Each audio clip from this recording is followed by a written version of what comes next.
How can I help you, sir? Rita, you see the man talking to your bank manager has his case open? Oh, that's Mr. Gwendon, one of our assistant managers. Our manager is Mr. Schoen, but he's not in today. But you see the man with the briefcase? Yes? That's my partner. He has a gun in there.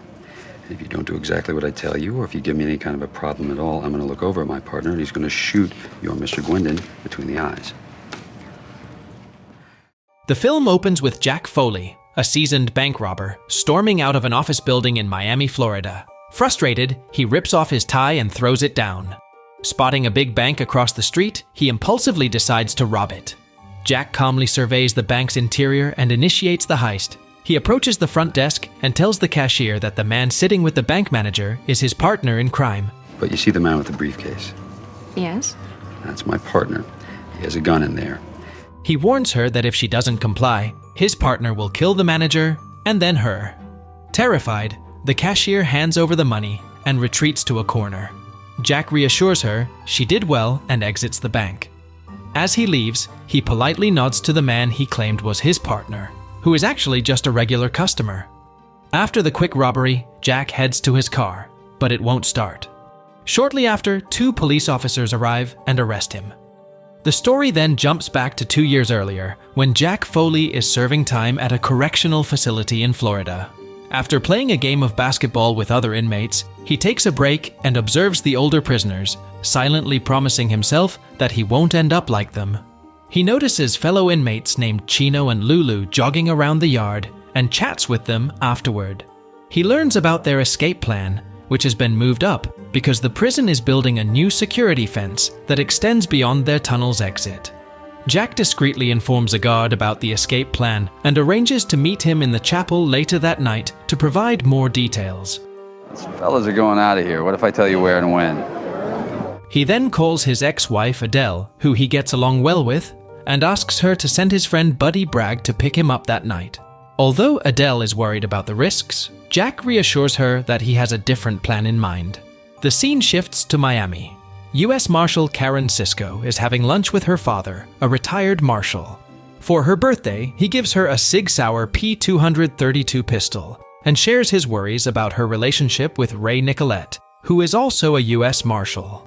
Feeling uneasy, Karen changes the topic and mentions her visit to Glade's correctional facility that evening. Later that night, as Karen arrives at the prison, Jack's partner Buddy Bragg arrives there as well. Inside, Chino and Lulu start their escape while Jack waits in the chapel. The guard, whom Jack had tipped off, arrives, and Jack tells him to watch the other side of the fence. When the guard turns, Jack suddenly knocks him out with a vase. Wait a minute. Meanwhile, Karen, still in her car, sees inmates coming out of the tunnel and alerts the tower guard. 4 men emerge, and the tower guards shoot 2 of them. During this gap, Chino and Lulu manage to disappear into the darkness. Moments later, Jack, dressed in a prison guard's uniform, exits the tunnel and tells the rushing guards that the tunnel is clear. Tunnel's clear! That's right! Seal up the north face! He then blends into the chaos, making his escape while the guards remain focused on the tunnel. Meanwhile, Karen, armed with a shotgun, gets distracted by Jack. This gives Buddy the chance to approach from behind, grab her, and shove her into the car's trunk. Jack joins her in the trunk while Buddy drives them away. Inside, Karen warns Jack about the consequences of kidnapping a U.S. Marshal. Jack responds by boasting about his criminal activities, revealing that she must not have recognized him. Karen comments that he must see himself as a hero like Bonnie and Clyde. When they start talking about movies, Jack becomes interested, revealing his love for cinema. Surprisingly, they begin to develop a crush on each other. Their conversation is interrupted when Buddy stops at a highway underpass to meet fellow convict Glenn Michaels, who has a getaway car ready. Jack exits the trunk, but Karen starts shooting with the gun her father gave her. Turn around and get your hands up now! Jack quickly slams the trunk shut and locks it. He then gives Karen a final warning. Surrender or Buddy will shoot her with her own shotgun. With no other choice, Karen surrenders, and Jack handcuffs her and puts her in Glenn's car. While Jack and Buddy talk outside, Karen recognizes Glenn from a past prisoner transport job and convinces him to flee with her to avoid trouble. Convinced, Glenn drives off with Karen, leaving Buddy and Jack behind. The two then head back to Miami on their own, where Buddy has an apartment. Later, Glenn gets nervous while driving and crashes the car on the side of the road, then runs away, leaving Karen unconscious. In her dream, she sees Jack preparing for a hot bubble bath. She suddenly appears with a gun and finds him in the tub. After a moment, Jack opens his eyes and Karen joins him in the tub, leading to an intimate moment.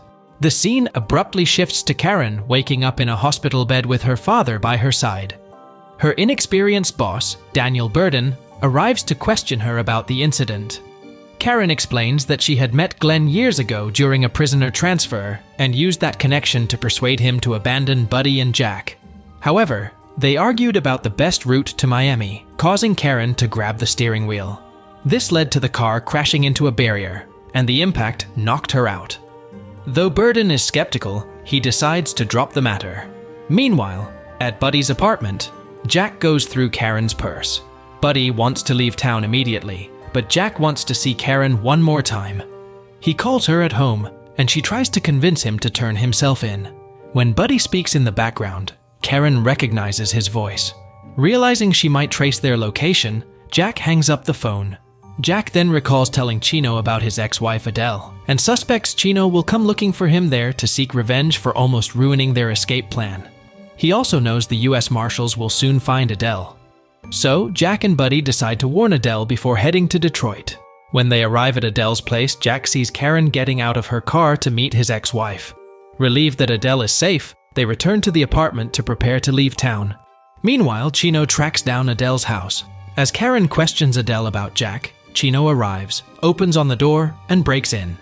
Karen quickly arrests him and contacts headquarters to report the incident. She insists on being part of the task force her boss, Burden, leads in the search for Jack and Buddy. At Buddy's apartment, while Jack and Buddy get ready to leave for Detroit, Burden and his team arrive to apprehend them. However, the stupid boss orders Karen to stay in the lobby as a lookout while they go upstairs to Buddy's room. Unbeknownst to them, Buddy and Jack have already taken the elevator to the parking garage. When the elevator stops in the lobby, Karen and Jack unexpectedly see each other. He greets her, momentarily surprising her, and she lets them go without raising an alarm. She just looked right at me. Who? Karen. Jack and Buddy then reach their car and drive out of town. In the next scene, Jack's friend Glenn meets with Maurice Snoopy Miller, another ex-inmate now living in Detroit. They plan to rob Richard Ripley, a wealthy former convict who has $5 million in uncut diamonds at his home in Detroit. Snoopy brings in his associate, his brother-in-law Kenneth, and his henchman White Boy Bob to prepare for the heist. As they drive around town, Snoopy bullies Glenn and takes over as the leader of the operation. To prove his loyalty, Glenn is forced to help Snoopy and his gang kill a rival drug dealer. Though reluctant, Glenn goes along with it but is horrified by the experience. After the murder, they head to a local gym. Jack and Buddy, aware of the heist, find them there and decide to join in on the robbery to share the loot. Meanwhile, Karen arrives in Detroit and meets with Agent Raymond Cruz, who is investigating the murder committed by Snoopy and his gang. He gives Karen Snoopy's address, and she goes to speak with his sister.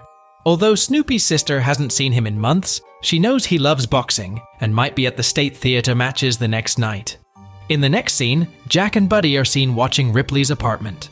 The scene flashes back to when Jack first met Ripley at his office in Miami. During their time at the correctional facility in Florida, Jack had saved Ripley from Snoopy's murder attempt, and in return, Ripley promised him a job at his company once he was released. Ripley also bragged about having uncut diamonds secretly stored in his home. After getting out of prison, Jack visited Ripley's Miami office, only to discover that the job offered was a low-paying security guard position. Sir, excuse me. Sir, I can't go in Fucking there. kidding me? Security guard? What are you, stoned? Hey, take it easy! Jack felt deeply betrayed, believing he deserved a better job for saving Ripley's life. However, Ripley viewed Jack as nothing more than a dumb thief and refused to offer him a better position, eventually having him thrown out of the building. This is the same building Jack was seen leaving at the beginning of the movie, just before he impulsively robbed the bank and ended up back in jail. Later that night, Jack unexpectedly shows up at Karen's hotel. They share a drink and spend a romantic night together, agreeing to forget their identities for the night and resume their game of cat and mouse in the morning.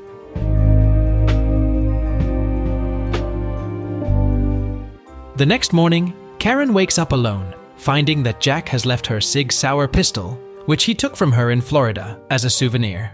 That night at the State Theater, Glenn sits with Snoopy's gang before heading to the bathroom. Haunted by the drug dealer's death, he grows scared and decides to leave Detroit. Although he successfully sneaks out of the theater, Karen waits for him outside. Glenn confesses his fear of Snoopy and his desire to escape. He also reveals the plan for the diamond heist, causing Karen to let him go for now. Back inside the State Theater, Jack and Buddy join Snoopy's gang, which includes White Boy Bob and Kenneth. Snoopy decides they will rob Ripley that night, and they head off to carry out the heist. Unbeknownst to them, Karen follows them. Upon arriving at Ripley's house, White Boy Bob pretends to be a plumber and forces his way past Ripley's housekeeper, Midge. Inside, Snoopy demands to know Ripley's whereabouts. Midge informs them that Ripley is in Florida for the winter. Snoopy, Bob, and Kenneth then take Midge to Ripley's bedroom, where there is a safe. When they fail to shoot it open, they assault Midge into giving them the safe's combination. However, when they open the safe, they find it only contains Ripley's wigs. The gang starts to lose patience. Meanwhile, Jack searches through other rooms in Ripley's house for the diamonds. Funnily, he finds Ripley hiding in the bathroom, trying to call 911.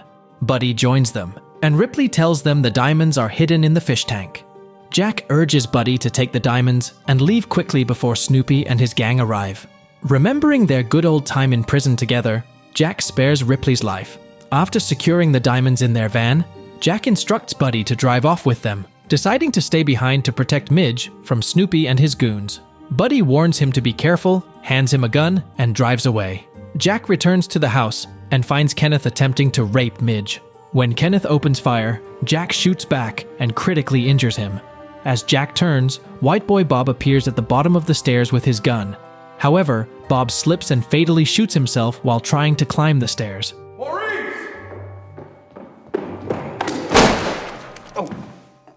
Moments later, Snoopy arrives and fires at Jack but misses. Both run out of bullets and engage in a fierce physical fight. Snoopy, skilled in boxing, gains the upper hand and moves to retrieve White Boy Bob's gun, while Jack heads to the bedroom to get Kenneth's gun. Fortunately, Karen arrives and shoots Snoopy dead. She orders Jack to surrender, but he emerges from the bedroom with a gun, challenging her to shoot him. Not going back. Jack, please don't make me do this. Put the gun down. Knowing he will return to prison, Jack dares her to pull the trigger. Unable to kill him, Karen shoots him in the leg and handcuffs him to the staircase. Police soon arrive and take Jack into custody. The next morning, Karen prepares to transport Jack to prison in Florida.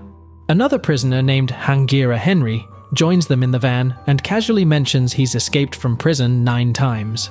Karen, having deliberately paired Jack with the escape artist, smiles as she drives off towards Florida, leaving the door open for Jack's possible escape.